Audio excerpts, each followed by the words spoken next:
चलिए भाई, कैसे चल रही तैयारी?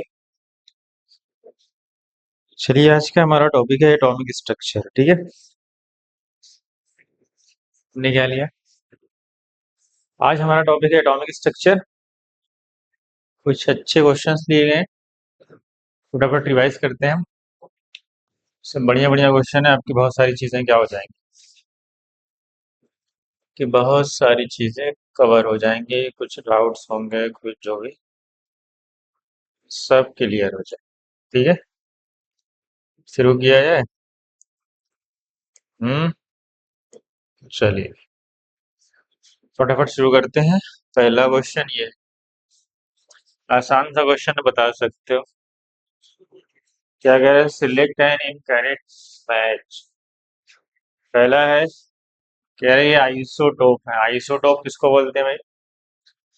Having same atomic number but different mass. देखो, एटॉमिक नंबर सेम है, 17 है, और मास डिफरेंट है। हमसे इनकरेक्ट पूछा है, ये तो करेक्ट है।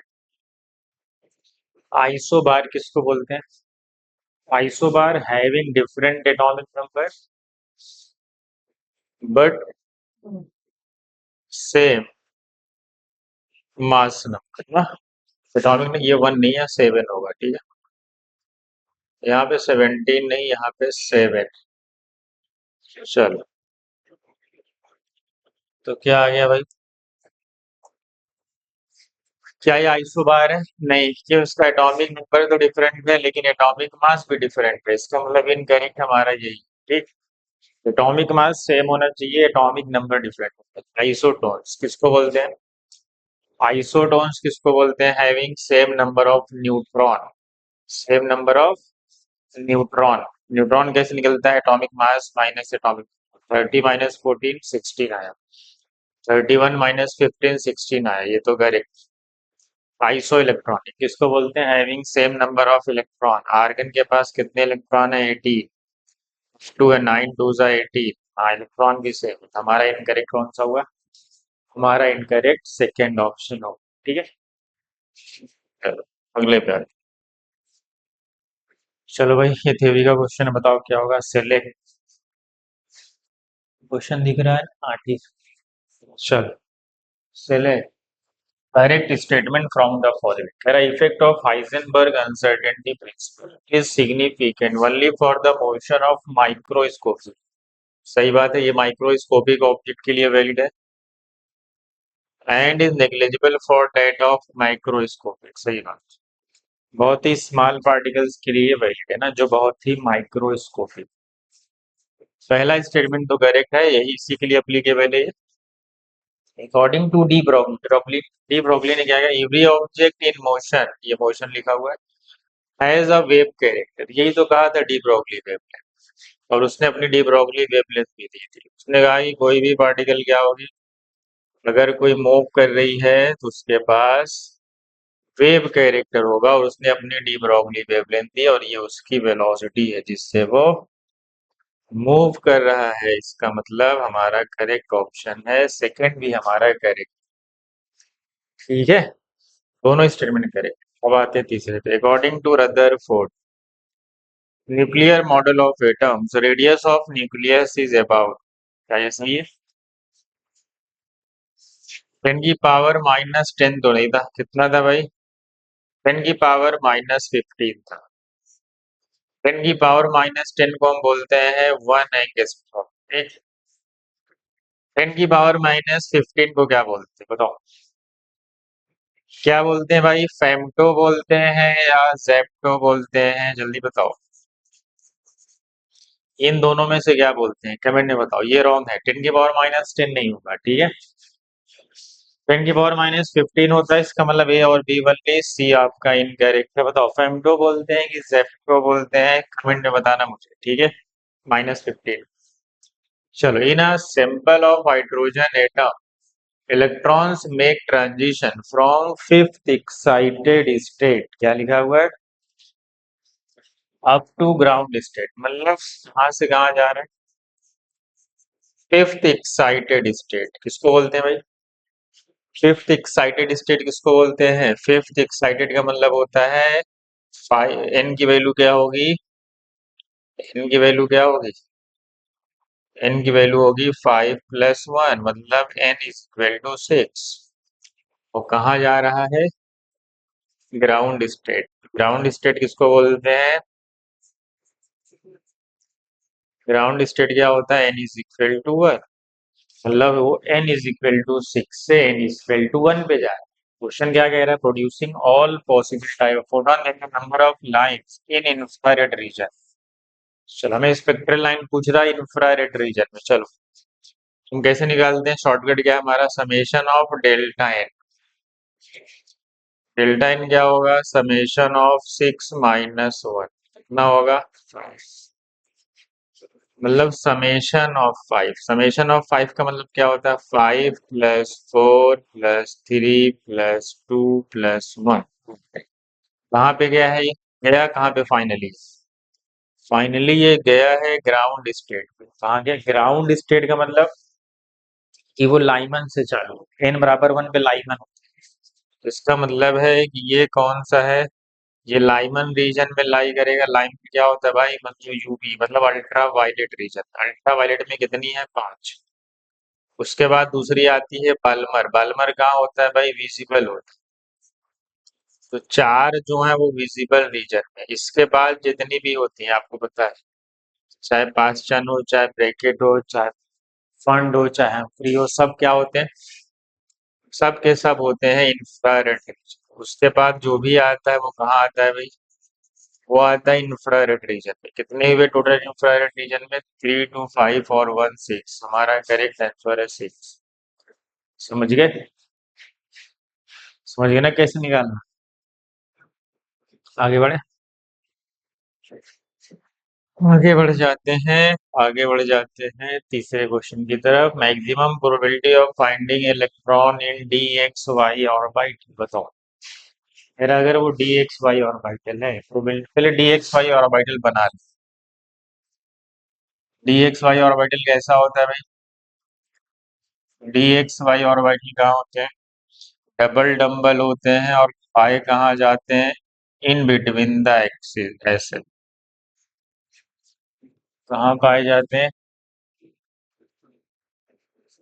इन बिटवीन द एक्सिस, कुछ ऐसे पाए जाते हैं ना।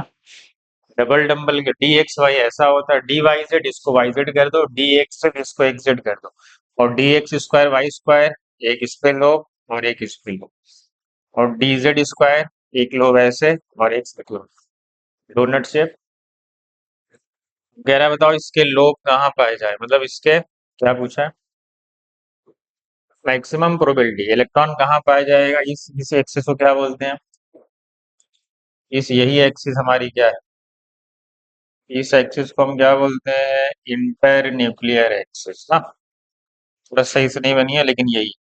तो ये जो एंगल होता है ये 45 होता है। इलेक्ट्रॉन कहाँ पाए जाते हैं? इस इंटर न्यूक्लियर एक्सिस पे। चाहे इस पे भी ड्रा कर सकते हो, कोई मसला नहीं। यहाँ पे भी ड्रा कर सकते हो, ठीक है। तो ये भी कितने पे होगा? 45। कितने पे होते हैं ये? 45। अब ऑप्शन मिल गया आपको। along विथ एक्स एक्सिस, नहीं एक्स एक्सिस पे थोड़ी है, along वाई एक्सिस थोड़ी है। At an angle 45 from x and y axis, ये करेक्ट। तो जो लोब होंगे इसी एक्सिस के along क्या होते हैं? इलेक्ट्रॉन पाए जाते हैं। इसको हम वो क्या बोलते हैं? इंटरन्यूक्लियर एक्सिस बोलते हैं। आगे बढ़े। चलो, following quantum numbers are possible for how many orbitals. कितने ऑर्बिटल्स इस क्वांटम नंबर से रिलेट करेंगे? n = 3 है, ठीक है। एन L2 किसका होता है? डी का। तो ये 3D हो गया। 3D में हमारे पास कितने होते हैं? 5 ऑर्बिटल होते हैं। और और m की वैल्यू कहाँ से कहाँ तक होती है? अगर l की वैल्यू 2 है तो जो m होता है वो -L2 कहाँ होता है? +L होता है ना। या इसी को हम 2l+1 भी कह सकते हैं, ऐसे भी होता है। m की वैल्यू यही आती है, क्योंकि जीरो भी आता है ना बीच में। -2 से लेके 2 तक जाओगे तो -2, -1, 1, नहीं 0 आएगा, फिर 1, फिर 2, 5 आएगा ना। तो 2 रखोगे, 2 × 2 = 4 प्लस, तो यहाँ पे -2 आएगा। -1 आएगा, यहाँ 0 आएगा, यहाँ +1 आएगा, यहाँ हमें सिर्फ एक वैल्यू लेना है, कौन सी? +2। +2 में कितना ऑर्बिटल है? सिर्फ एक ऑर्बिटल आएगा, सिर्फ एक और, ओनली वन ऑर्बिटल एग्जिस्ट करेगा इस कंडीशन में। ठीक है, आगे बढ़े। चलो क्वांटम नंबर अच्छे से पढ़ लें। हाइजेनबर्ग अनसर्टेनिटी प्रिंसिपल के न्यूमेरिकल सॉल्व कर लें। Which hydrogen-like species will have same radius as that of Bohr's orbit of hydrogen atom? चलो, हाइड्रोजन एटम का रेडियस क्या होगा भाई? क्या होगा? R is equal to a naught, अगर हम मान लें n square by z. Bohr's orbit for hydrogen कितना होगा? ए नॉट कितना होगा भाई? एन और जेड की वैल्यू 1 है, तो 1 स्क्वायर अपॉन 1 स्क्वायर। तो बोहर्स ऑर्बिट को, हाइड्रोजन को, हम रेडियस को हमने मान लिया है, वो किसके इक्वल है? A not. क्या है वो? ए नॉट। सेम रेडियस कह रहा है, इसमें से कौन होगा जो इसके जस्ट बराबर हो जाए, ये कह रहा है ना। कह रहा है कौन सा इसमें है जो इसके जस्ट बराबर आ जाए, बताओ। अगर मैं इसको पहले को चेक करूं, मान लो पहले से चेक करूं, अगर मैं पहले को चेक करूंगा तो मैं लिथियम का लिखूंगा, लिथियम 2 प्लस क्या है? A naught n square by Z. A naught कब आएगा? सेम यही आएगा, मतलब ये भी, इसको भी क्या आना चाहिए? ये भी हमें क्या चाहिए? ए नॉट चाहिए। ए नॉट कब आएगा? जब ए इसका एन और, अच्छा नीचे जेड स्क्वायर नहीं होता, नीचे होता है सिर्फ जेड, होता है जेड। मतलब ये रेशियो क्या चाहिए? ये कैंसिल हो जाए, मतलब एन की वैल्यू, मतलब ये एन स्क्वायर की वैल्यू जेड के बराबर आनी चाहिए, बताओ। क्या एन स्क्वायर की वैल्यू जेड के बराबर आएगी? 2 स्क्वायर और लिथियम का 3 होता है, तो कहाँ कैंसिल हो रहा है? कैंसिल हो रहा है 2 स्क्वायर बाई 3, 4/3 नहीं कैंसिल हो रहा। कितने आते हैं? एन स्क्वेल टू 2, 2 का स्क्वायर कितना होगा? 4। बेरिलियम का एटॉमिक नंबर कितना है? 4। 4/4 कैंसिल हो गया, इसका मतलब यही ऑप्शन। तीसरे पे आते हैं, 2 स्क्वायर, हीलियम का 2 ही होता है, तो जस्ट डबल आ रहा है, नहीं। एन बराबर 3, 3 का स्क्वायर, लिथियम है 3, 9/3, तो 3 टाइम्स आ रहा है, मतलब ये भी नहीं। हमें ये चाहिए, ये जो इसको सेटिस्फाई करे, इसको सेटिस्फाई करने वाला कौन? मतलब जो हाइड्रोजन का रेडियस है वही लिथियम 2 प्लस का है, समझ गए। आगे बढ़े। तो बताइए ए नॉट की वैल्यू कितनी होती है? सबको बताइए कितनी होती है? 0.53 एंगस्ट्रम। इधर क्या है? एंगस्ट्रम है। तो ये जो वैल्यू है ना, ये एक्चुअल में यही। ठीक है, आगे बढ़िए। चलो, ये अच्छा क्वेश्चन है, बताओ। Radial probability distribution curve obtain for an orbital wave functions, wave function के ग्राफ जिसके 3 पीक्स हैं और 2 रेडियल नोड्स। रेडियल नोड्स का मतलब 2 रेडियल नोड्स हैं और 3 पीक्स। कितने हैं? 3 peaks. Valence electron of which one of the following metal thus wave function correspond. चलो अब आते हैं 2 रेडियल नोड। रेडियल नोड का फॉर्मूला बताओ भाई। रेडियल नोड क्या होता है? रेडियल नोड होता है n-l-1। इसकी वैल्यू 2 आए, क्या आनी चाहिए? ये सॉल्व होके 2 आएगा। 3 पीक का मतलब क्या? अगर 3 पीक्स फॉर्म हो रहे हैं, क्या हो रहा है? पीक का मतलब समझ ना, ये वाला ग्राफ ऐसे 3 अगर ये ऐसा ऐसा कर, ये पीक है, ये ना। अगर 3 पीक बन रहे हैं, इसका मतलब है 3 पीक का मतलब है कि वो प्रिंसिपल क्वांटम नंबर की बात कर रहे हैं, मतलब एन की वैल्यू 3 है। एन की वैल्यू, 3 पिक्स का मतलब है एन की वैल्यू 3। अगर मैं यहाँ 3 रखूंगा, 3 माइनस, और ये सॉल्व हो गया, मुझको 2 चाहिए। बचाओ, 3 - l-1,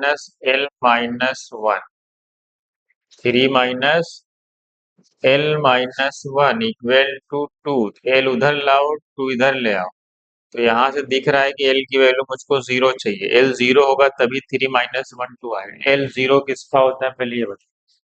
एल 0 होता है एस का। एल जीरो होता है इसका, ये कॉपर है, ये पोटेशियम, ये सोडियम है, ये लिथियम। इनको पता है पोटेशियम में 4s आता है, क्योंकि एस की वैल्यू ही एल जीरो किसका होता है सबको पता है, एल जीरो होता है एस ऑर्बिटल का, होता है ना, एस ऑर्बिटल का एल जीरो। 4s तो नहीं होगा, 4s में क्या होगा, सोडियम के वैलेंस शेल में क्या आता है, 3s1, तो यहाँ पे 3s आएगा। यहाँ तो 4s आना, क्योंकि यहाँ पे लिखा है ना वैलेंस इलेक्ट्रॉन, लिखा है ना वैलेंस इलेक्ट्रॉन। यहाँ पे क्या आएगा, यहाँ पे लिथियम आएगा, लिथियम तो 2s होगा, वैलेंस इलेक्ट्रॉन। ठीक है, तो इसका मतलब है कि कौन सा ऑप्शन मैच कर, एस ऑर्बिटल हो, ये है एस ऑर्बिटल जिसकी एन की वैल्यू 3 है, एल की वैल्यू 0 है, तो रेडियल नोड कितना आएगा, रेडियल नोड 2 आएगा। इसका मतलब हमारा करेक्ट ऑप्शन है चौथा। ठीक है,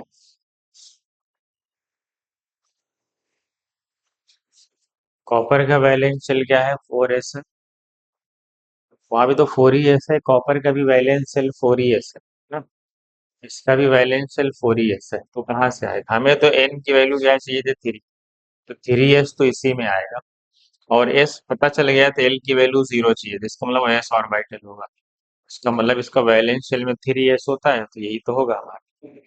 तो ठीक था, अच्छा रहा, आगे बढ़ते हैं। In which of the following electronic transition in hydrogen atom photons of 9 rest nanometer wavelength is evolved? Rydberg constant दिया हुआ है 10 की पावर 5 सेंटीमीटर, मीटर में होता तो 10 की पावर 7 होता, ठीक है, ध्यान रखें। और हमें वेवलेंथ कितनी चाहिए, ये वेवलेंथ है, हमें पता है 1/लैम्डा क्या होता है, r/z², 1/n1² माइनस 1/n2²। कौन सा चार ऑप्शन दिया, आर की वैल्यू ये रखनी है, क्योंकि मुझे वेवलेंथ नैनोमीटर में चाहिए, मतलब मेरा ये जो सॉल्व हो के आएगा वो 900 × 10⁻⁹ मीटर आएगा, या इसको लिख सकते हो 9 × 10⁻⁷, तो जिसमें ये आ जाए सॉल्व होके वही उसका आंसर। ये सेंटीमीटर इनवर्स में, तो मैं इसको मीटर बना लूंगा ना, इसको अगर मैं मीटर बनाऊंगा तो सेंटीमीटर इनवर्स है, तो 100 से मल्टीप्लाई करना पड़ेगा, इनवर्स है ना, तो मीटर इनवर्स ही आए, तो हमारी वैल्यू हो जाएगी 10⁻7 × Z। हाइड्रोजन है तो जेड की वैल्यू क्या रखेंगे, कुछ नहीं मेंशन है, तो हाइड्रोजन ही लिखा है ना, हाइड्रोजन है।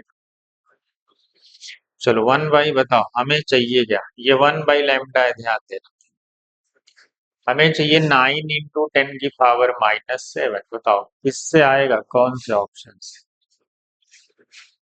पहले वाले से आ सकता है क्या, 9 तो आता है, वो 9 किसके स्क्वायर में आता है, 9 इसके स्क्वायर में आता है, शायद यही आए, देखते हैं। 1/3² माइनस 1/इनफाइनाइट कहो, ये तो 0 हो जाएगा, तो मेरी वैल्यू आ गई 10⁻7/9, ये 1/लैम्डा, अगर मैं लैम्डा निकालूंगा जस्ट रिवर्स हो जाएगा, तो मतलब 9/10⁻7, अगर मैं इसको ऊपर ले जाऊंगा तो 9 × 10⁻⁻7, मैच किया ना यही से, इसका मतलब है कि हमारा करेक्ट ऑप्शन, थोड़ा कॉमन सेंस भी लगाना पड़ेगा, क्योंकि यहाँ पे 9 था, तो 9 किसके स्क्वायर में आ रहा है, 3 के स्क्वायर में ही 9 आ सकता है, तो थोड़ा कॉमन सेंस से सोचना ही पड़ेगा, ताकि ऑप्शन थोड़ा राउंड ऑफ हो जाए। तो ये हमारा फाइनल आंसर आ गया, ये जो मैच कर रहा है इसको, वो ये वाला ऑप्शन है, फोर्थ ऑप्शन। चलो आगे बढ़ जाए, कह रहा है मल्टी इलेक्ट्रॉन स्पीसीज में जो एनर्जी होती है वो डायरेक्टली प्रोपोर्शनल होती है n+l के, और अगर सिंगल इलेक्ट्रॉन स्पीसीज है जैसे hydrogen like atom, single electron species हो या इसी को हम क्या बोलते हैं, hydrogen like atom, hydrogen like का मतलब हाइड्रोजन हो, हीलियम प्लस हो, लिथियम 2+ हो, ऐसा, इनके पास एक इलेक्ट्रॉन हो, तब एनर्जी क्या होती है, तब जो एनर्जी होती है वो ओनली किस बात पे डिपेंड करती है, एन पे, वो सिर्फ और सिर्फ सिंगल इलेक्ट्रॉन में एन पे depend करती है। ये तो मल्टी इलेक्ट्रॉन है, तो हमें n+l देखना है, बताओ सबसे ज्यादा n+l किसका होगा, हाँ, अगर n plus l value same हो जाए क्या, अगर n plus l value same हो जाए तब क्या होगा, तब जो एनर्जी होगी वो डिपेंड करेगी तब n पे, जिसका n ज्यादा उसकी एनर्जी ज्यादा। इफ अगर ऐसा हुआ तो हमारे पास क्या क्या है देखिए, वहां पे सब लिखा हो। पहला सही है क्या, डी के लिए एल की वैल्यू 2 होती है, तो 4 + 2 कितना, ये तो गलत है, देखो यहाँ पे गड़बड़। डी के लिए 5 + 1 6 होता है, 5 + 0, एस के एल की वैल्यू 0, ये तो नहीं। 5s 5 के से ज्यादा हो ही नहीं सकता। चलो, 4p है, ये 3d है, क्या ये करेक्ट है? चलो, 5p का मतलब p के लिए l की वैल्यू 1, 5 + 1 6, ठीक है। 5 + 0 5, p के लिए 4 + 1 5, d के लिए l की वैल्यू 2, 3 + 2 5, मतलब इन तीनों का 5 5 5 आ रहा है। प्लस एल वैल्यू सेम होगी तो एनर्जी एन पे, इसका एन ज्यादा, फिर इसका ज्यादा, फिर इसका ज्यादा, इसमें हमारा करेक्ट ऑप्शन है थर्ड। ठीक है, if n plus l value same हो जाएगी तो एनर्जी सिर्फ और सिर्फ एन से देखी जाएगी। चलो, आगे बढ़ते।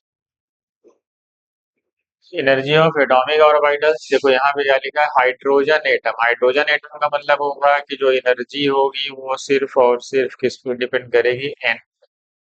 हमसे क्या पूछा है, नॉट करेक्ट। पहला तो करेक्ट है, एन, एन ज्यादा है, एन ज्यादा, एन ज्यादा, भाई ये तो करेक्ट है। ये ये भी करेक्ट है। ये गड़बड़ है, क्यों? क्योंकि इन दोनों की बराबर होनी चाहिए, इन दोनों की बराबर होनी चाहिए, ये गड़बड़ है। यहाँ पे देखो, जिसका एन ज्यादा होगा 4s इधर आएगा, 3d इधर जाएगा, ये रॉन्ग दिया हुआ, ये भी रॉन्ग, सी और डी। तो हमारा ऑप्शन क्या हो जाएगा, सी एंड डी। जिस, जब हाइड्रोजन लाइक एटम होंगे तो जिसका एन ज्यादा, तो एस तो एल की एल देखना ही नहीं, जिसका एन ज्यादा होगा ये पहले होना चाहिए था, 3d बाद में होना चाहिए था, ठीक है। चलो, आगे बढ़ते। For a given cell, total number of allowed orbitals is given by n square। सही है ना, number of orbitals n square से ही तो आता है। देखो, अगर n इक्वल टू 2 होगा तो हमारे पास क्या क्या पॉसिबल है, 2s और 2p। 2s में कितने ऑर्बिटल, एक, 2p में कितने ऑर्बिटल, तीन, कितने हुए टोटल, टोटल 4, तो 2 का स्क्वायर 4 ही होता है ना भाई, तो 2 का स्क्वायर 4 ही होता है। n इक्वल टू 3 पे जाओगे तो 3s 3p और 3d, तो निकालोगे तो 9 आ गया, तो 3 का स्क्वायर, पहला correct. For any subshell the spatial orientation of orbitals is given by, orientation का मतलब एम की बात कर रहा है। ओरिएंटेशन कौन बताता है, जो ऑर्बिटल का ओरिएंटेशन है अलोंग द एक्सिस, वो कौन बनाता है, वो मैग्नेटिक क्वांटम नंबर बताता है। कहाँ से कहाँ तक होता है, -L2 + L इंक्लूडिंग जीरो, हाँ ये भी सही, तो जीरो भी तो बीच में आता है। जब यहाँ आप लिखते हो ना -1 0 + 1, आया ना बीच में जीरो, तो -L से लेके +L जाता है, बोथ स्टेटमेंट आर ट्रू। हमारा सही ऑप्शन क्या होगा, फर्स्ट। ठीक है, समझ रहे ना। चल, आगे बढ़िए। Correct set of 4 quantum numbers for valency electron of rubidium. Valency नहीं, वैलेंस इलेक्ट्रॉन, ठीक है। क्या लिखे, यहाँ पे वैलेंस कर दो, वैलेंसी नहीं, क्या, यहाँ पे आप इसको वैलेंस, ये हमारा है वैलेंस, ठीक है। रूबिडियम है 37। अगर मैं इसका इलेक्ट्रॉनिक कॉन्फ़िगरेशन लिखूं, noble by using noble gas, तो मैं कौन सा नोबल गैस यूज करूंगा, क्रिप्टॉन। कितना होता है 36, कौन से पीरियड में खत्म होता है, चौथे पीरियड। तो चालू कहाँ से होगा, 5s से, और कितना है 37 है, तो एस में एक ही आएगा। बस यही वैलेंस शेल का इलेक्ट्रॉन। अब बताओ इनकी वैल्यू कितनी है, 5, एस के लिए एल की वैल्यू क्या होती है, 0, और एस ऑर्बिटल एक ही होता है तो इसकी एम की वैल्यू भी क्या होती है, 0। और पहला, ये पहला इलेक्ट्रॉन है, इसका मतलब एस की स्पिन क्या होगी, +12, क्योंकि पहला इलेक्ट्रॉन है। कौन सा ऑप्शन है देख लो, कौन सा ऑप्शन है भाई देख लो। पहला ऑप्शन। ठीक है, आगे बढ़े। चलो बता, ये तो आसान है। ये तो बता सकते हो, इससे आसान क्वेश्चन क्या है? लाइमन क्या अप्लाई करता है भाई? लाइमन होता है अल्ट्रा वायलेट, मतलब ए का दूसरा। बाल्मर कहाँ होता है? विजिबल रीजन में। तो चौथा ना, इंफ्रारेड में कुछ, इंफ्रारेड दोनों जगह लिखा हुआ है। ए का दूसरा, बी का चौथा। ए का दूसरा, बी का चौथा, एक ही ऑप्शन। तो सी का तीसरा।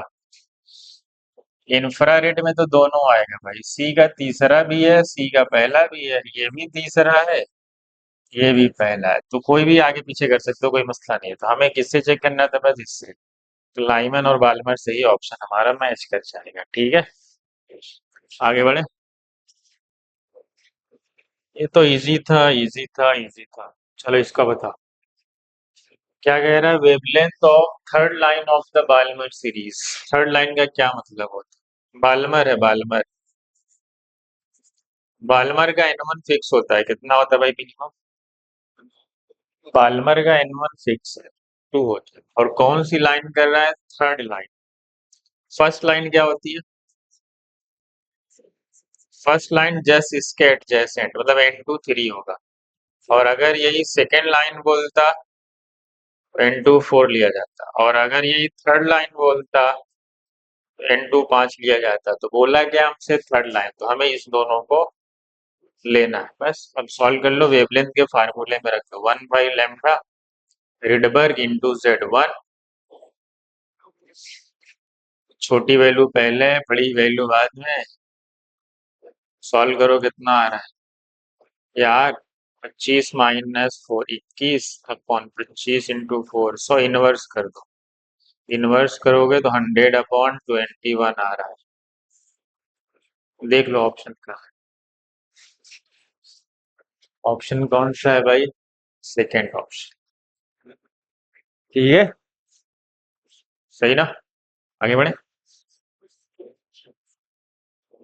चलो अगला question, number of nodal planes बताओ।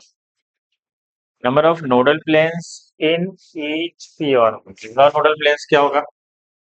पी और नोडल प्लेन्स किसके बराबर होते हैं भाई? Nodal planes azimuthal generally. Nodal planes क्या होगा? इसका एजीमुथल क्वांटम नंबर कितना होता है? इसका एजीमुथल क्वांटम नंबर क्या होता है? एल। एल की वैल्यू होती है 1।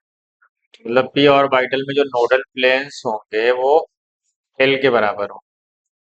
तो कितना होगा? एक हो। अब होगा कौन? पी, वहां सिर्फ पी लिखा है ना। अगर तुमसे पी एक्स होता, हमारे पास तीन और बाइटल होते हैं, पी वाई पी से। नोडल प्लेन्स क्या होते हैं भाई? ऐसा प्लेन, ऐसा जहां पे इलेक्ट्रॉन पाए जाने की प्रोबेबिलिटी 0। तो पी एक्स का जो नोडल प्लेन होता है वो कौन सा प्लेन होता है? वो वाई जेड प्लेन होता है, जहाँ इलेक्ट्रॉन नहीं पाए जाते। क्योंकि इसके लोब कहाँ पाए जाते हैं? क्योंकि पी एक्स ऑर्बिटल के लोब एक्स एक्सिस पे पाए जाते हैं, तो इलेक्ट्रॉन पाए जाने की संभावना एक्स एक्सिस पे, वाई जेड पे 0 है। ठीक है, पी वाई ऑर्बिटल का लोब वाई एक्सिस पे पाया जाता है, इसीलिए इसमें इसका जो नोडल प्लेन होगा वो कौन सा होगा भाई? वो एक्स जेड प्लेन इसका नोडल प्लेन है। ठीक है, या आगे पीछे जेड एक्स भी कह सकते हो, कोई मसला नहीं। पी जेड में इसका पी ऑर्बिटल जेड, इसका लोब जेड एक्सिस से पाया जाएगा। तो इसका जो नोडल प्लेन होगा वो एक्स वाई प्लेन जो होगा वो उसका नोडल प्लेन होगा। समझ गए? तो ऐसे आप देख सकते। नोडल प्लेन कहाँ है? अगर डी ऑर्बिटल में जाएंगे तो दो नोडल प्लेन होते हैं, लेकिन डी जेड स्क्वायर में नोडल प्लेन नहीं होता। अगर आपको क्वेश्चन आ जाए तो डी जेड स्क्वायर में आप नोडल प्लेन 0 बोलते हैं। यहाँ पे नोडल कोन, नोडल प्लेन नहीं, नोडल कोन पाया जाता है। इसको आप ध्यान में रख लें, हो सकता है पूछ लें कि in which of the following nodal plane is 0। वो डी ऑर्बिटल देगा, तो डी ऑर्बिटल में डी जेड स्क्वायर में नोडल प्लेन नहीं देगा। ठीक है, ये क्लास नहीं है, नहीं तो इसको पढ़ाया जाता है। समझ गए? नोडल प्लेन यहाँ पे 0 है, इसलिए याद रखो, मैंने बता दिया। चलो आगे। Orbital diagram in which the बाउ प्रिंसिपल इज वायोलेटेड। बताओ अफबाओं ने क्या कहा था पहले। अफबाओं ने कहा क्या? अफबाओं ने कहा था कि जो इलेक्ट्रॉन भरे जाए वो according to increasing order of energy. जब तक जिसकी लोवेस्ट एनर्जी है, इसमें लोवेस्ट एनर्जी किसकी है? 2s की है ना। 2s की एनर्जी सबसे लोवेस्ट, ये तो हमारा 2p है। ये क्या है हमारा? 2p है। और ये हमारा क्या है? 2s है। तो इलेक्ट्रॉन यहाँ भरा ही नहीं गया, तुम इधर कूद पड़े किस पे? जब तक ये फिल नहीं होगा तब तक आगे नहीं जाएगा, इसका मतलब वायलेशन किस में हो रहा है? जब तक 2s में 2 नहीं होगा आप 2p में नहीं जा सकते हैं। यही तो बताया आप बाबू। तो कौन सा रॉन्ग है? सेकेंड। आगे बढ़ जाए। इसका बताओ। बताओ इसका आंसर क्या हो? बताओ भाई, principal quantum number n, n से डिनोट करते हैं। अजीमुथल क्वांटम नंबर एल से, मैग्नेटिक क्वांटम नंबर एम से। चलो, प्रिंसिपल क्वांटम नंबर क्या बताते हैं? साइज बताते हैं, एनर्जी को। एनर्जी के फार्मूले में, अरे रेडियस के फार्मूले में क्या लिखते हो भाई? रेडियस आर एन लिखते हो ना, 0 पॉइंट। रेडियस किसके प्रोपोर्शनल होता है? एन स्क्वायर बाई जेड के। और ईएन का फार्मूला क्या पड़ेगा? ईएन भी प्रोपोर्शनल होता है किसके? Z square by n square. तो रेडियस का मतलब साइज ही तो है। तो हमें प्रिंसिपल क्वांटम नंबर क्या बताता है भाई? एनर्जी और साइज कहाँ है? ए का क्यू, क्यू में देखो देखो, ए का है क्यू। एजीमुथल क्वांटम नंबर क्या बताता है? शेप। जैसे एस ऑर्बिटल स्फेरिकल होते हैं, पी ऑर्बिटल डम्बल होते हैं, डी ऑर्बिटल डबल डम्बल होते हैं। तो हमें ये शेप ऑफ द ऑर्बिटल बताता है। तो बी का क्या होगा? एस। मैग्नेटिक क्वांटम नंबर अभी थोड़ी देर पहले, ये ओरिएंटेशन बताते हैं, ऑर्बिटल कैसे ओरिएंटेड है अलोंग द एक्सिस। ये कौन बताता है? ओरिएंटेशन ऑफ द ऑर्बिटल, मतलब ये पी बताएगा, ठीक। तो ऑप्शन मिल गया ना भाई, ये क्यू है। क्यू एस पी कहाँ है? क्यू एस पी कहाँ है? पहले में ही तो है क्यू एस पी। डी तो देखना ही नहीं, डी तो ऐसे मिल जाएगा। और स्पिन क्वांटम नंबर सबको पता है, ये स्पिन ऑफ द इलेक्ट्रॉन बताएगा। प्लस हाफ है कि माइनस टू। चलो आगे बढ़ जाए। Ionisation energy of hydrogen, ionisation energy यहाँ पे दी हुई है। कितनी है भाई? आयोनाइजेशन एनर्जी क्या होती है? 13.6 इंटू जेड। क्या होती है? किसकी दी है? हाइड्रोजन की दी है। और हमसे पूछा है किसका? हीलियम। तो कितनी होगी हीलियम की भाई? हीलियम का, क्योंकि हाइड्रोजन का Z1 होता है, Z1 रखोगे तो ये आएगा। और हमसे पूछा हीलियम का, तो हीलियम का जेड कितना होता है? 2। 2 का स्क्वायर कर दो, कितना आया? 13 4 द 54। हाँ, ये आ रहा है। सॉल्व करोगे तो क्या आ रहा है? 54.4 इलेक्ट्रॉन। ठीक है, ये तो आसान फार्मूला है। आगे बढ़ते हैं। तेरे number of radial and angular notes, angular notes क्या होते हैं भाई? एल के बराबर। किससे? 4d। 4d के लिए एल की वैल्यू कितनी होती है? तो एंगुलर नोट तो 2 आएगा। और रेडियल नोट कैसे निकलता है भाई? रेडियल नोट निकलता है n minus l minus one. N की वैल्यू कितनी है? ये कितना है भाई? एन, ये हमारा एन, एन की वैल्यू है 4, यहाँ रखो ना। 4 - 2, क्योंकि एल की वैल्यू 2 है। 4 - 2 - 1। तो रेडियल आया 1, एंगुलर आया 2। तो रेडियल 1 आ गया, एंगुलर 2 आ गया, ठीक है। ये तो इजी है ना, आगे बढ़ते हैं। चलिए इसका बताओ। परमिसिबल नहीं है, पहले आपको थ्योरी पता होनी चाहिए कि जो एन होता है वो ऑलवेज बड़ा होता है किससे? एन से, पहली स्टेप। एल कभी एन से बड़ा नहीं। और जो एम की वैल्यू होती है वो माइनस एल से लेके प्लस एल होती है। एक दूसरा ले, पहला ये, दूसरा ये। और जो स्पिन होती है वो सिर्फ प्लस माइनस हाफ हो सकती है, बस इसके अलावा कुछ नहीं। बस इसी से सॉल्व हो जाएगा आपका कोई भी क्वेश्चन इस पे भी। पहले देखो, एन की वैल्यू 4 है, एल छोटा है, एम 0 हो सकता है, सही बात है। एम की वैल्यू -1 से लेके +1 तक कुछ भी हो सकती है, मतलब -1 0 +1। तो ये किसकी बात चल रही है? बता, एन 4 है, एल 1 है। ये 4s की बात चल रही है ना। 4s में देखो, कभी कभी क्या करेगा, ये पूछ लेगा इसका एटॉमिक नंबर क्या है, क्या पूछ सकता है? ये जो लिखी हुई कंडीशन ये किस एलिमेंट मतलब इसका एटॉमिक नंबर क्या है, ये कौन सा एटम? तो देखो ये एन की वैल्यू 4, एल की वैल्यू 1, किसकी होती है L1 भाई, L1 होती है पी के लिए, पता है ना? तो 4p हो गया, और स्पिन कौन सी है, प्लस, और m की वैल्यू 0 है। देखो ऐसा, यहाँ पे आएगा -1, यहाँ पे आएगा 0, यहाँ पे आएगा वो इसकी बात कर रहा है, इसकी। और स्पिन कौन सी लिया है, प्लस हाफ, मतलब पहले एक भरा गया होगा फिर दूसरा भरा होगा। मतलब पी में कितने आए, प्लस हाफ ही है तो 2 आए। अगर वो माइनस हाफ बोला होता, कितना माइनस हाफ बोला होता तो पहले सब में एक एक भर गया होता प्लस हाफ वाला, फिर माइनस हाफ माइनस, मतलब पी में 5। 4p2 इसके पीछे क्या रहा होगा बताओ? 4p कब आता है, आर्गन के बाद आता है। आर्गन के बाद आता है 4s2, चौथा पीरियड है।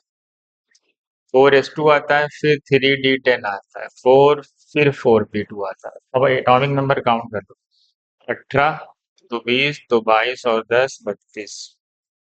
कौन सा एलिमेंट है? हैं?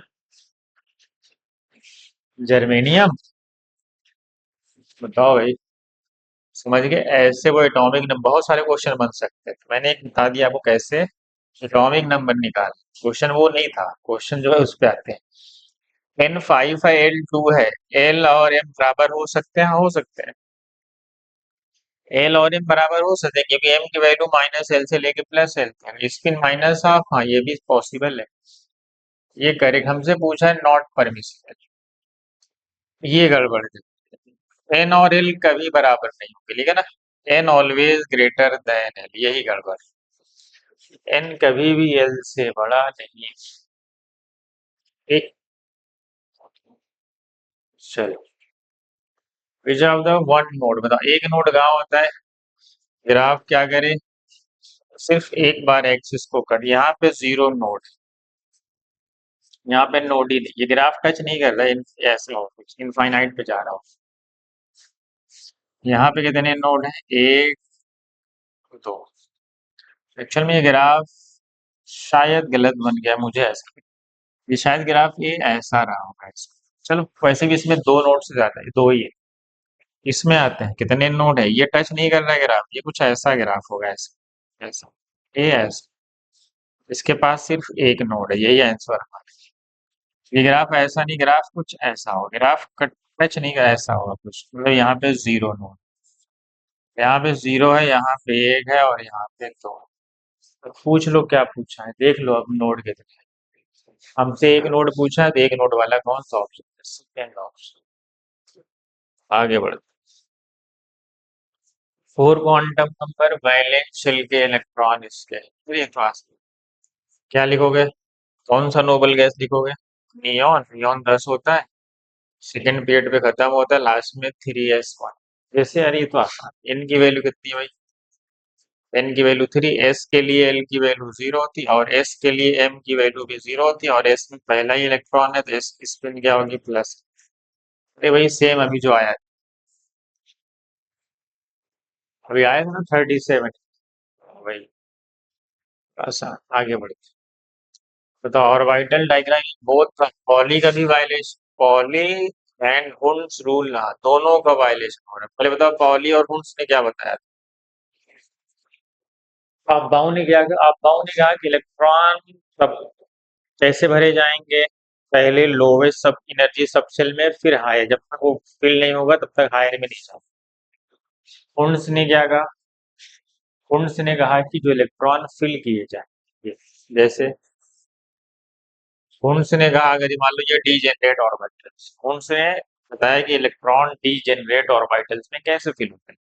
उसने कहा कि पहले सब में एक एक, जब तक फिल नहीं हो जाएगा पेयरिंग विल नॉट करी, होम्स ने बताया।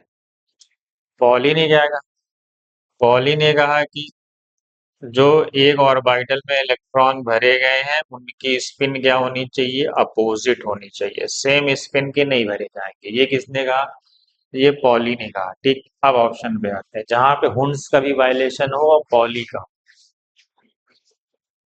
चलो, दोनों का वायलेशन कहाँ दिख रहा है तो? दोनों का वायलेशन इसमें दिख रहा है, डी वाले में देखो, इधर भरा नहीं गया, पेयरिंग तुम करा दिए, किसका वायलेशन है, हुंड्स का वायलेशन है। किसका वायलेशन है, हुंड्स का। पेयरिंग नहीं करा सकते जब तक सारे ऑर्बिटल में इलेक्ट्रॉन ना भर दिए जाए। और पॉली का वायलेशन ये है, क्यों, क्योंकि जो दोनों इलेक्ट्रॉन फिल किए गए हैं दोनों सेम स्पिन के हैं, जो वायलेट कर रहे हैं किसको, पॉली को। समझ गए। चलो आगे बढ़ते। Maximum number of visible lines when an electron returns from 6 orbit to ground state, मतलब n इज इक्वल टू 6 से कहाँ जा रहा है, 1 तक। हमें नंबर ऑफ विजिबल लाइन का मतलब कौन सा रीजन है, बाल्मर बाल्मर सीरीज की बात कर रहे हैं। चलो n इज इक्वल टू 6 से कहाँ जा रहा है, 1, समेशन निकालो delta n, 6 minus 1 summation of 5। Summation of 5 का मतलब क्या होता है, 5 plus 4 plus 3 plus 2 plus 1, total पूछता सबको ऐड करना। लेकिन हमसे सिर्फ कहाँ पूछा, विजिबल में, कहाँ तक गया, 1 तक। 1 का मतलब ग्राउंड, ग्राउंड का मतलब लाइमन, लाइमन का मतलब पहला तो अल्ट्रा वायलेट आएगा, दूसरा आएगा विजिबल, उसके बाद इंफ्रारेड, सब इंफ्रारेड होते हैं। तो कितने हो गए भाई, 4। अगर यही 1 पे ना जाके 2 पे जाता, जब 2 पे जाता तो कहाँ से सीधा चालू होता था, अब सीधा चालू होता बालमर से, मतलब जो पहला आता वो होता विजिबल, ठीक है। इसके बाद जितने होते लाइमन में तब आता है, जीरो आता। चलो अगला क्वेश्चन ये है, if the radius of first Bohr orbit of hydrogen is x, ठीक है, R1 दिया हुआ है एक्स, क्या दिया हुआ है, R1 कितना दिया हुआ है x, then the de Broglie wavelength associated with second orbit of helium is, second orbit का डी ब्रोगली वेवलेंथ हम कैसे निकालते हैं, 2 pi r is equal to n lambda, यही तो करते हो। अगर R1 एक्स है, दिखा ना फर्स्ट बोहर ऑर्बिट, तो यहाँ पे हमें R2 लेना पड़ेगा, और यहाँ पे n की वैल्यू क्या रखनी पड़ेगी, 2 रखनी पड़ेगी, क्यों, क्योंकि किसकी बात कर रहा है वो, सेकेंड ऑर्बिट, मतलब n बराबर 2 की बात कर रहा है। तो पहला काम है आपका R2 निकालना, बताओ R क्या होता है भाई, R होता है proportional to n square by z, यही होता है। हमें R1 दिया हुआ है, हमें R2 निकालना, बताओ R1 बाई R2 कैसे निकलेगा, R1 क्या लिखोगे, वो फर्स्ट ऑर्बिट था, फर्स्ट का मतलब n स्क्वायर, z की वैल्यू 1, इसका सेकेंड ऑर्बिट है तो 2 अपॉन z, ये किसकी, वो हाइड्रोजन की बात कर रहा था, ये हीलियम की बात कर रहा था, तो यहाँ z की वैल्यू 2 ली जाएगी, और R1 की वैल्यू x रखना है, तो यहाँ से आपका R2 आ जाएगा, बताओ, एक 2 से एक 2 हट जाएगा, ये पूरा 1 है, 1 अपॉन 2 आ जाएगा, यहाँ से R2 की वैल्यू आपकी 2x आ जाएगी, कितनी आ गई, 2x आ गई, बस यहाँ ला के रख दो, R2 की वैल्यू 2x और n की वैल्यू ये, तो यहाँ से लैम्डा, तो 2 से 2 हटा दो, तो 2 पाई x आपका आंसर आ गया। क्या आ गया भाई, आपका जो फाइनल आंसर है वो है 2 पाई x, ठीक, ठीक है। ये आप इसको डायरेक्ट भी सॉल्व कर सकते हैं, डायरेक्ट भी एग्जाम में सेकंड ऑर्बिट का पूछा तो R2, फर्स्ट ऑर्बिट का दिया तो डायरेक्ट x लिखो, n स्क्वायर मतलब 2 स्क्वायर और z 2, यहाँ से डायरेक्ट, इतना सारा निकालने की जरूरत नहीं है, आप डायरेक्ट इससे भी निकालिए। समझ गए, आगे बढ़ते, कह रहे लैम्डा मैक्स चाहिए इन लाइमन सीरीज, बताओ वेवलेंथ मैक्सिमम कब आती है, वेवलेंथ मैक्सिमम आती है जब हम जस्ट एडजेसेंट ऑर्बिट, हम जस्ट बगल वाले ऑर्बिट पे जाएं, अगर 1 पे है तो 2 पे जाएं, 2 पे है तो 3 पे जाएं, एनर्जी कब बहुत ज्यादा आती है, जब एनर्जी कहाँ बढ़ती है, हमें पता है, पॉजिटिव से जब दूर जाते हैं, n equal to infinite, energy maximum, ठीक है। तो एनर्जी कब मैक्सिमम आती है जब हम इनफाइनाइट पे जाते हैं। जैसे लाइमन के लिए अगर हमसे कहा जाए कि वेवलेंथ मैक्सिमम चाहिए, तो हमें वेवलेंथ मैक्सिमम कब आएगी जब हम n1 तो 1 होगा लाइमन, n2 क्या होगा 2 होगा, जस्ट एडजेसेंट ऑर्बिट पे हमें जाना पड़ता है।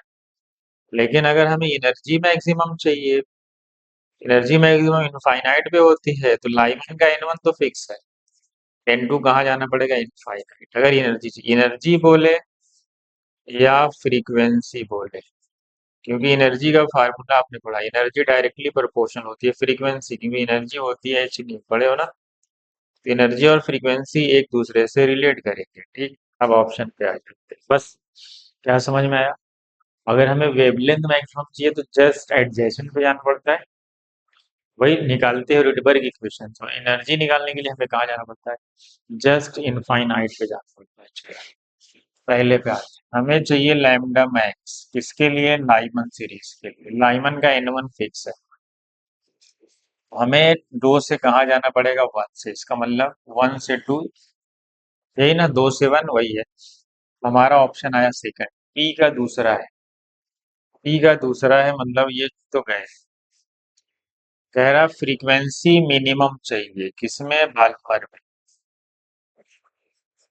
बाल्मर का मतलब फ्रीक्वेंसी मिनिमम, अगर हमें फ्रीक्वेंसी ज्यादा चाहिए तो हम एनर्जी जहां ज्यादा वहां फ्रीक्वेंसी ज्यादा, लेकिन हमें एनर्जी फ्रीक्वेंसी कम चाहिए तो जस्ट बगल वाले में चाहिए। और बाल्मर, तो बाल्मर है तो कहाँ जाएंगे भाई, 3 से 2 पे जाएंगे, तो कौन सा ऑप्शन है इसका, इसका आएगा थर्ड ना। इसका कहाँ आएगा, 3 से 2 पे जाएंगे, तो ये बाल्मर में हो जाएगा, फ्रीक्वेंसी हमें मिनिमम चाहिए। तो ऑप्शन तो अच्छा है, पी का दूसरा, क्यू का तीसरा। लैम्डा मिनिमम चाहिए लाइमन, अच्छा। लैम्डा मिनिमम चाहिए मतलब वहां जाना पड़ेगा इनफाइनाइट से 1 पे जाना पड़ेगा, इसका मतलब इसका ऑप्शन क्या है, पहले। फ्रीक्वेंसी मैक्सिमम चाहिए बाल्मर में, फ्रीक्वेंसी मैक्सिमम बाल्मर में चाहिए, मतलब इनफाइनाइट से कहाँ जाना पड़ेगा, 2 पे जाना। तो मतलब है इसका है चौथ, 2 3 1 4, 2 3 1 4। इस लॉजिक का आप यूज करेंगे, तो लाइमन के लिए लिखा था, ऐसे ही बाल्मर के लिए होगा। तो बाल्मर के लिए ये 2 होगा, ये 3 होगा, ये 2 होगा, ये इनफाइनाइट होगा। फास्टन के लिए 3 होगा, ये 4 होगा, ये 3 होगा, ये इनफाइनाइट होगा। ठीक है, आगे बढ़ते हैं।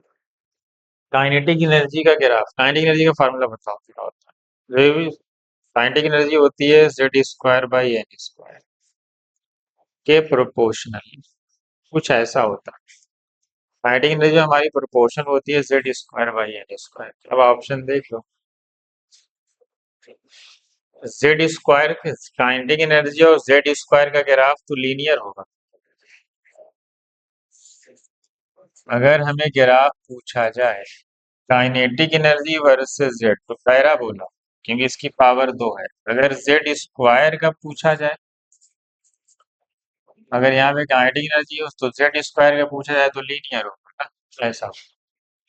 एन के साथ देखो, एन तो डिनोमिनेटर में, मतलब एन के साथ घटेगी, यहाँ बढ़ रही, एन के साथ कांस्टेंट है नहीं, जेड स्क्वायर के साथ कांस्टेंट तो होगा ही नहीं।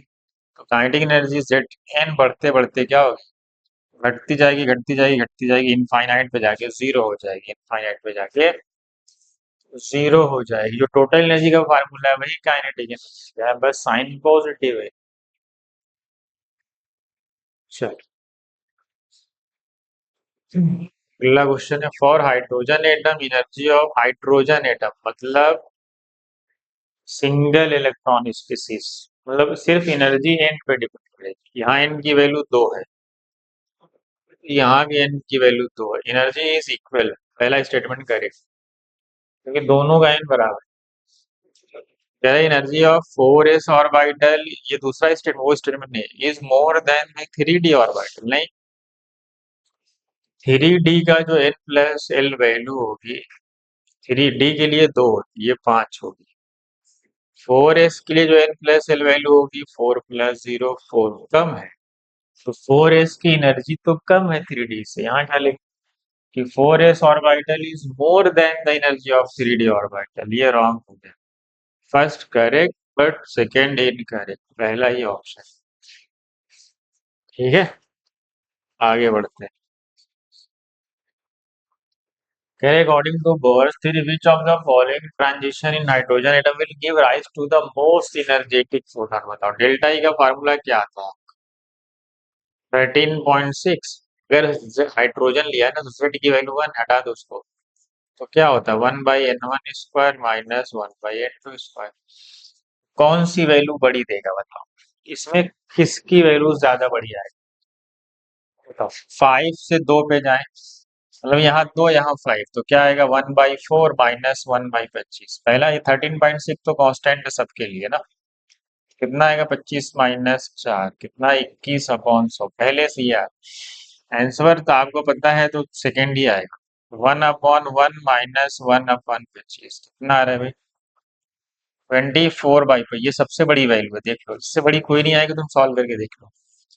ये पहले की आई थी, ये दूसरे की आई थी, एक्चुअल में आंसर दूसरा ही है। तीसरा भी चेक कर लो, 1/4 आएगा माइनस 3 का स्क्वायर 9, 9 माइनस 4 5, 5/36। चौथा देख लो, 1/1 का स्क्वायर 1 माइनस 1 बाई कितना आया 3/4। क्या लग रहा है सबसे बड़ी वैल्यू कौन सी? सबसे बड़ी वैल्यू ये है, ये जस्ट अप्रोक्स है, 0.9 समथिंग आ रहा है। ये उसके बाद ये आएगा कितना है 0.75 आ रहा है, ये कितना आएगा 0.1, फिर कितना आएगा 0 पॉइंट शायद 13 आएगा, सही 0.13 ना, इसका कितना आएगा 0.2 समथिंग आएगा। अब ऑर्डर देख लो, ये तो 0.9 समथिंग आएगा, तो बताओ सबसे बड़ा ये साथ में सबके साथ में ये है 13.6, 13.6 तो कॉमन है ना सबके लिए, तो ये सबसे बड़ी वैल्यू ये आए, जो सबसे बड़ी वैल्यू होगी वही। तो अगर ऑर्डर लिखना होता है एग्जाम्पल ऑर्डर, तो सबसे ज्यादा है दूसरे का, फिर फिर चौथे का, फिर पहले का, देन तीसरे का, ये ऑर्डर होगा। जिसका ये टर्म ज्यादा होगा उसकी एनर्जी ज्यादा होगी, समझ गए, सीधी बात ये है। क्योंकि 13.6 तो सब में मल्टीप्लाई हो रहा है, उससे तो चेक होगा नहीं। हाँ, समझ गए, आगे बढ़ जाए। अरे ये क्वेश्चन वापस आ गया क्या? ये क्वेश्चन वापस आ गया, आगे बढ़ते हैं। चलो, in helium plus ion radius of first Bohr orbit is x. Same वही क्वेश्चन देखो, फर्स्ट बोहर ऑर्बिट में हीलियम प्लस का कितना है x, then the radius of second orbit of lithium 2 plus. चलो, हीलियम का है कौन से ऑर्बिट में? First orbit, R helium upon R lithium plus 2। बता है आर किसके प्रोपोर्शनल होता है? n² बाई z के, ध्यान रखो, ठीक है। हीलियम का एन कितना है? वो फर्स्ट ऑर्बिट है, एन की वैल्यू 1 है, तो 1² बाई z। z कितना होता है हीलियम का? 2 होता है, तो 2 रख दो अपॉन सेकेंड ऑर्बिट, इसकी सेकेंड ऑर्बिट की बात कर रहा है, तो 2 का स्क्वायर अपॉन लिथियम का z कितना होता है भाई? लिथियम का z 3 होता है, ठीक है। ये दिया हुआ क्वेश्चन, ये किसके बराबर है? एक्स के बराबर, तो यहाँ एक्स लिखो, आर आएगा लिथियम प्लस 2 का, इधर क्या आएगा 2 नीचे आएगा, 3 ऊपर चला जाएगा, 2 2 जा 4, 2 जा 8। मेरा लिथियम प्लस 2 का सेकेंड ऑर्बिट का रेडियस आ गया 8x, 3 नीचे आ गया, ये इधर चला गया, 3 नीचे आ गया, तो आ गया मेरा 8x/3। ये हमारा कहाँ है भाई? 8x/3, तो ऐसे ही निकाल लिया, ठीक है। आगे बढ़े, चलो बस खत्म होने ही वाला है। चलो इसका बता दो भाई, ये थ्योरी का क्वेश्चन है। Order of the energy and size of the various P orbital, सही तो है। एन बढ़ने से साइज भी बढ़ती है, एनर्जी भी बढ़ती है। ऐसा तो है नहीं कि वो हाइड्रोजन एटम, ऐसा कुछ बोला नहीं, तो जिसका एन ज्यादा होगा उसकी एनर्जी ज्यादा होगी। ऐसे भी कॉमन सेंस, हाइड्रोजन बोलता है तो भी उससे यही ऑर्डर होता है, क्योंकि पी की वैल्यू सबके लिए सब पी पी पी। तो पहला तो सही। n बढ़ने से साइज भी बढ़ती है। ऑर्बिटल वही 2p अगर ऐसा है, अगर ये मान लीजिए 2p है तो 3p ऐसा होगा, थोड़ा और बढ़ जाएगा, और 4p इससे भी थोड़ा बड़ा ऐसा, मतलब ये फैलने लगता है तो, है ना। चलो, p orbital increase in size and energy with increase in the principal quantum number। हाँ सही तो है। n बढ़ने से क्या होता है, मतलब दोनों स्टेटमेंट में लिखते हैं और वो उसको एक्सप्लेन भी कर रहा है, तो कौन सा ऑप्शन है पहला। Both A and true and R is the correct explanation of cells. सही है। आगे बढ़े। चलिए, ये आज का लास्ट क्वेश्चन। कुछ चीजें मैं नहीं ले पाया हूँ, जैसे हाई, मैं बता देता हूँ, उसको आप जरूर पढ़ लें। Heisenberg uncertainty principle. Heisenberg uncertainty principle के न्यूमेरिकल बेस्ड एक दो देख लेना है कैसे सॉल्व करते हैं। ठीक है, ये मैं ले नहीं पाया हूँ, बाकी लगभग हर चीजें कवर हो गई। ठीक है, इसमें न्यूमेरिकल एक दो देख लेना, बाकी तो लगभग हर चीज ही कवर हो गई है। चलो, for one S orbital the probability density of electron is maximum at the nucleus. सही बात है। वन एस के लिए क्या होता है भाई, प्रोबेबिलिटी डेंसिटी क्या होती है, न्यूक्लियस में मैक्सिमम होती है। Correct state.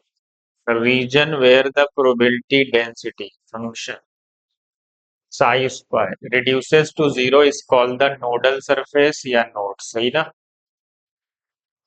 सही ना, उसी को नोडल प्लेन बोलते हैं या नोड, ये भी स्टेटमेंट करेक्ट। जहाँ इलेक्ट्रॉन पाए जाने की प्रोबेबिलिटी क्या हो, जीरो हो। अच्छा, अगर मैं वन एस ऑर्बिटल के लिए ये पूछ देता, अगर चलो मान लीजिए ये स्टेटमेंट थोड़ा सा मैं बदलता हूँ।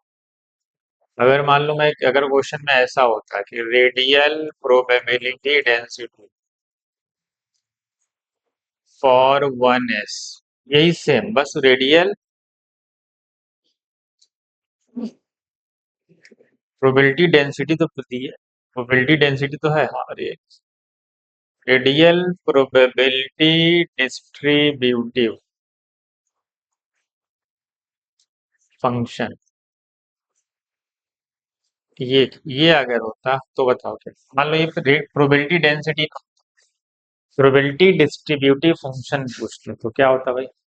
तब पता है, तब मैक्सिमम नहीं तब मिनिमम होता है, ऐसा क्यों, क्योंकि रेडियल प्रोबेबिलिटी डेंसिटी क्या होती है, ऐसा होती है 4 पाई r स्क्वायर इंटू, ये इस पूरे टर्म को हम बोलते हैं रेडियल प्रोबेबिलिटी डिस्ट्रीब्यूटिव फंक्शन। ये हमेशा स्टार्ट कहाँ से होती है, चाहे वो किसी का भी हो, क्योंकि आर की वैल्यू जीरो, क्योंकि न्यूक्लियस आर की वैल्यू क्या हो जाएगी, न्यूक्लियस पे आर की वैल्यू क्या हो जाएगी भाई, ये आर तो जीरो है ना। जस्ट न्यूक्लियस पे आर की वैल्यू क्या होगी, ये न्यूक्लियस तुम्हारा, न्यूक्लियस पे तो आर की वैल्यू जीरो है, तो जब आर की वैल्यू जीरो रखोगे तो ये वाला टर्म क्या आएगा, ये तो मिनिमम आएगा। इसीलिए अगर ये फॉर वन है, ये प्रोबेबिलिटी डेंसिटी बोल रहा है, मतलब सिर्फ ये साई स्क्वायर की बात है, इसकी बात ही नहीं कर रहा, ये नहीं है इस।